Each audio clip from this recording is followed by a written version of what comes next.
आज देश आजादी के 75 साल पूरे होने का जश्न मना रहा है, लेकिन देश में जातिवाद अब भी खत्म नहीं हुआ है। राजस्थान के जालौर जिले से जातिवाद की एक ऐसी घटना सामने आई है जो आपको भी विचलित कर देगी। जालौर के सुराणा गांव के प्राइवेट स्कूल के टीचर की पिटाई से 9 साल के दलित छात्र की मौत हो गई। दलित छात्र की मौत के बाद इलाके का माहौल तनावपूर्ण बना हुआ है। दरअसल कुछ यूं हुआ कि तीसरी क्लास में पढ़ने वाला 9 साल का मासूम प्यासा था और उसने स्कूल में रखे एक मटके से पानी पी लिया था। ये वो मटका था जिससे सिर्फ शिक्षक पानी पीते हैं। एक दलित बच्चे के मटके से पानी पीने की बात टीचर छैल सिंह को रास नहीं आई और छैल सिंह ने छात्र की पिटाई कर दी। घर पहुंचने के बाद छात्र की तबीयत बिगड़ी तो परिजन उसे अस्पताल लेकर पहुंचे। यहां से उसे उदयपुर रेफर कर दिया गया, जहां कई दिन इलाज चलने के बाद भी उसकी तबीयत में कोई सुधार नहीं आया।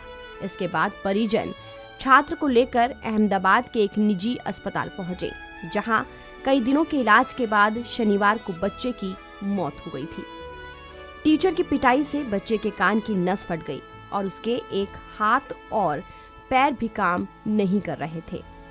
9 साल की मासूम की मौत के बाद हालात बिगड़ गए। मृतक दलित छात्र के परिजनों ने बच्चे के शव को उठाने से इनकार कर दिया। रविवार को छात्र का शव गांव पहुंचा।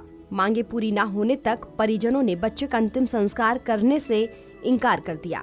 इसके बाद घर के आंगन में शव को रखकर प्रशासन और परिजनों के बीच बातचीत हुई। 50 लाख रुपए मुआवजा, परिवार के एक सदस्य को सरकारी नौकरी और स्कूल की मान्यता रद्द करने की मांग की गई। दिन भर में करीब 4 दौर की बातचीत हुई, लेकिन सभी नाकाम रही।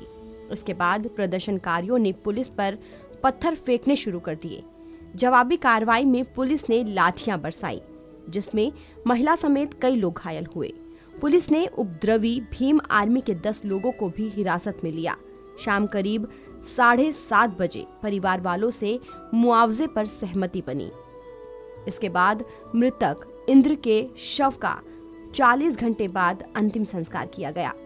उधर पुलिस ने SC/ST एक्ट और हत्या की धारा 302 के तहत मुकदमा दर्ज कर टीचर छैल सिंह को गिरफ्तार कर लिया है।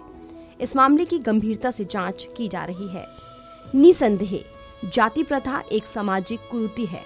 ये विडंबना ही है कि देश को आजाद हुए 7 दशक से भी ज्यादा का समय बीत जाने के बाद भी हम जाति प्रथा के चंगुल से मुक्त नहीं हो पाए हैं। हालांकि एक लोकतांत्रिक देश के नाते संविधान के अनुच्छेद 15 में राज्य के द्वारा धर्म, मूल वंश, जाति, लिंग, जन्म स्थान के आधार पर नागरिकों के प्रति जीवन के किसी क्षेत्र में भेदभाव नहीं किए जाने की बात कही गई है। लेकिन फिर भी आजाद भारत में जातिवाद की घटना सामने आ ही जाती है। फिलहाल इस खबर में इतना ही। देश और दुनिया की तमाम खबरों के लिए आप बने रहिए वन इंडिया हिंदी के साथ।